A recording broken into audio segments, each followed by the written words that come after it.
Ya.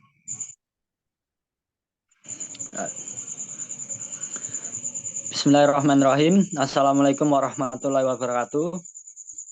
Waalaikumsalam. Waalaikumsalam warahmatullahi wabarakatuh.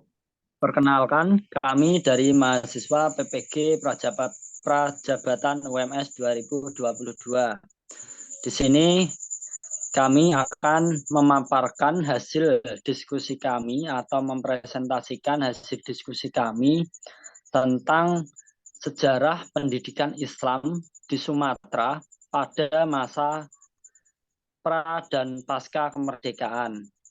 Sebelumnya, saya akan memperkenalkan kelompok kami. Yang pertama yaitu Mas Isna Muhammad Rizak, dan yang kedua saya sendiri yaitu Iwan Nurhanto, dan yang ketiga ada Mbak Intiana Gozalia Putri, dan yang keempat ada Mbak Melarika Mawarningrum, dan yang kelima ada Mbak Meribia Juwita Prabowo, dan yang keenam ada Mbak Mandala Putri, dan yang terakhir yaitu Mbak Maida Bella Islami. Langsung saja, untuk yang pertama saya akan bacakan sendiri sejarah pendidikan Islam di Sumatera pada masa pra dan pasca kemerdekaan,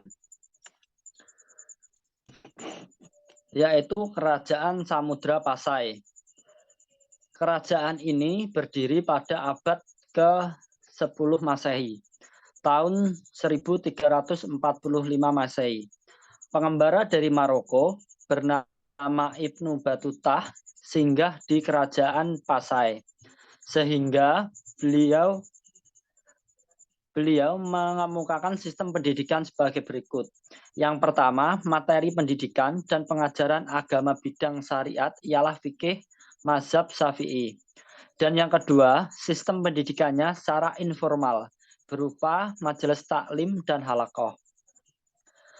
Dan yang ketiga, tokoh pemerintahan merangkap sebagai tokoh agama. Dan yang terakhir, biaya pendidikan agama bersumber dari negara. Untuk selanjutnya akan dibacakan oleh rekan saya, yaitu Mas Isna. Silahkan Mas Isna. Baik, Mas Iwan, terima kasih. Ya, selanjutnya akan dijelaskan oleh saya, yaitu yang pertama ada, dari yang kedua yaitu ada Kerajaan Perlak.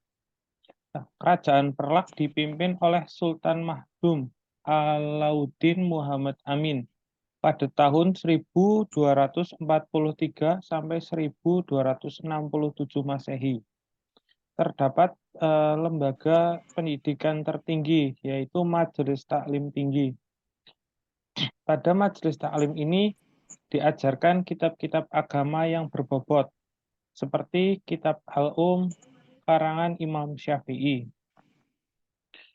Selanjutnya ada Kerajaan Aceh Darussalam. Pada tahun 1511 Masehi, menyatakan perang terhadap buta huruf dan buta ilmu.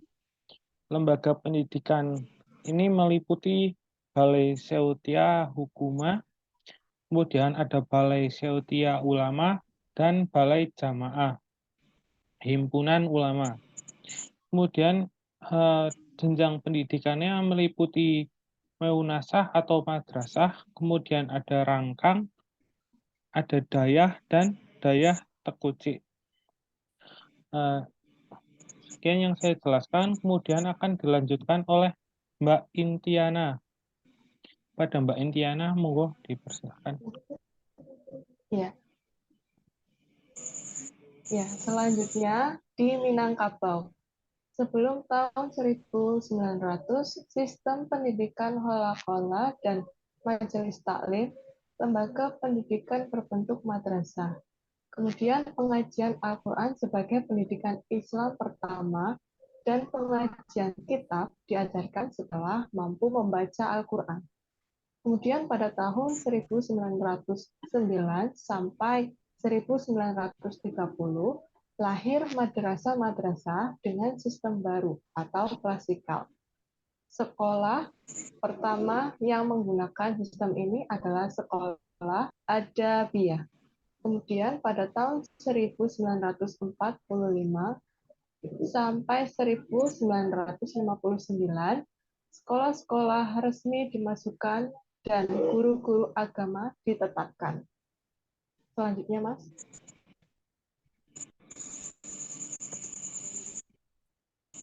Slide selanjutnya di Jambi. Lembaga pendidikan meliputi pesantren Nurul Iman pada tahun 1332 Hijriah, Madrasah Sa'adatud Darain pada tahun 1957. Kemudian Madrasah Nurul Islam, Madrasah Jauharain pada tahun 1340 Hijriah, dan Madrasah As'ad pada tahun 1952. Sistem mengikuti sistem madrasah di Minangkabau. Selanjutnya akan disampaikan oleh teman saya. Silakan, Mas, selanjutnya.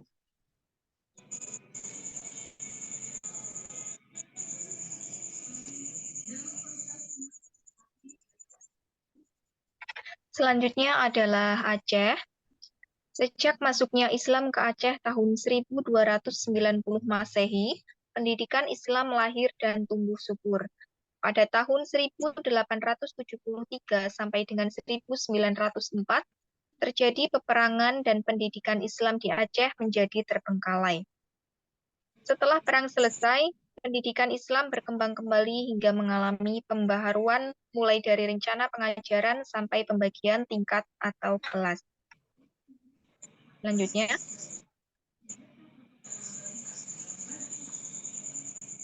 Sumatera Utara.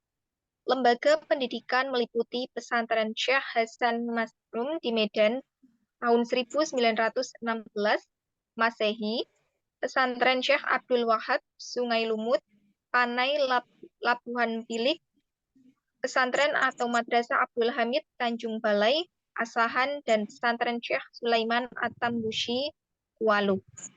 Adapun madrasah yang terkenal adalah Madrasah Maslurah tahun 1331 Hijriah sampai dengan 1912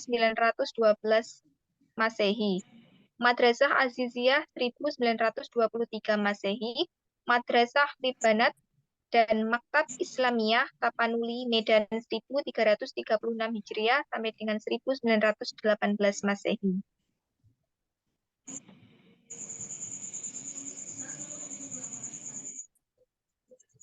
Untuk selanjutnya disampaikan oleh Mbak Meridia, silakan. Baik, terima kasih Mbak Mela. Di sini saya akan melanjutkan pasca kemerdekaan di pendidikan pasca kemerdekaan di Sumatera Utara. Pesantren dan madrasah tersebut sudah mempraktekkan rencana pengajaran yang tersusun rapi, memakai sistem klasikal, dan bertingkat bagi madrasah, mempelajari kitab klasik, bagai pesantren dan ilmu pengetahuan umum bagi madrasah. Kemudian berdiri pula Universitas Islam Sumatera Utara pada tahun 1952 Masehi. Kemudian slide selanjutnya.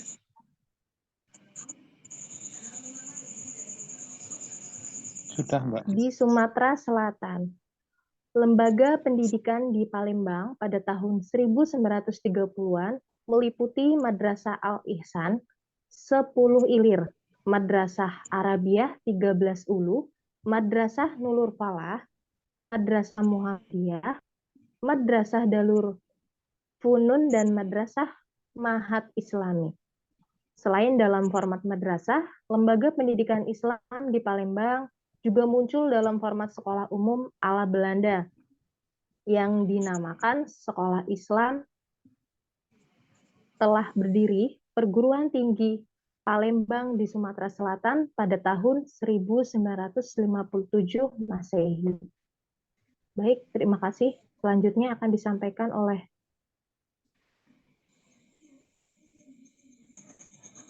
Ya, terima kasih Mbak Mary Biajuta.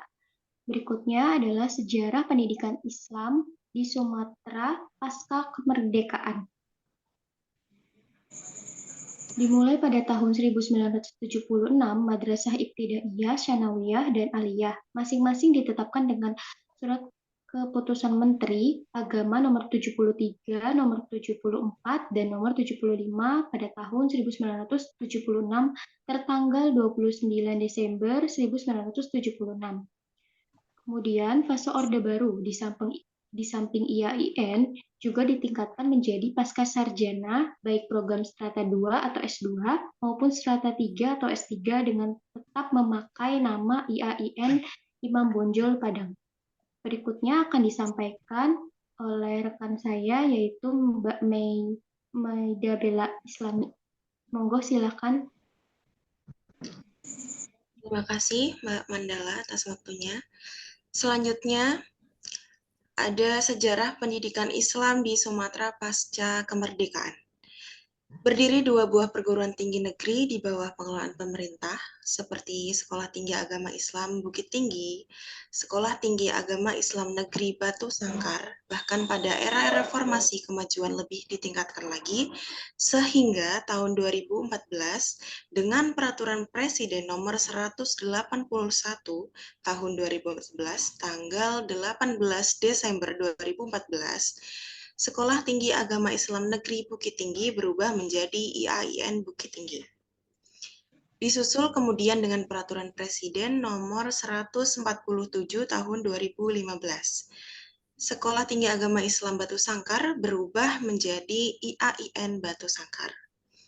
Dan terakhir dengan Peraturan Presiden Nomor 35 Tahun 2017, IAIN Imam Bonjol Padang beralih status menjadi Universitas Islam Negeri Imam Bonjol Padang. Selanjutnya, sedangkan untuk swasta, tumbuh dan berkembang dengan pesat, seperti Universitas Muhammadiyah dengan pendidikan agama Islamnya, kemudian Universitas Ahlus Sunnah dengan jurusan pendidikan agama Islam, Sekolah Tinggi Agama Islam Yayasan Tarbiyah Islamiyah Padang dengan jurusan pendidikan agama Islam dan sekolah tinggi lainnya yang dikelola oleh sebuah yayasan yang terdapat di beberapa kabupaten dan kota di Sumatera Barat. Semua perguruan tinggi swasta tersebut berada di bawah naungan atau binaan Kopertais Wilayah 6 Sumatera Barat yang berjumlah 21 perguruan tinggi agama Islam swasta.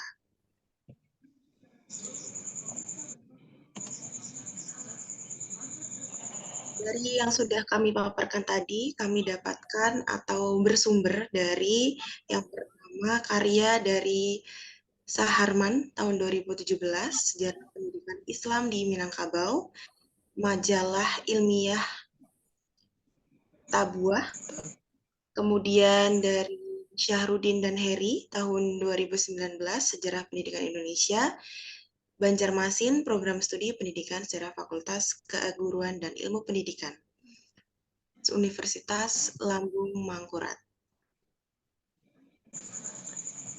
Ya, terima kasih untuk teman-teman semua atas partisipasinya. Dan sekian presentasi dari kelompok kami. Kurang lebihnya mohon maaf dan kami ucapkan terima kasih sekali lagi untuk teman-teman. Wassalamualaikum warahmatullahi wabarakatuh. Waalaikumsalam warahmatullahi wabarakatuh. Cukup ya, ya. Nanti dilihat.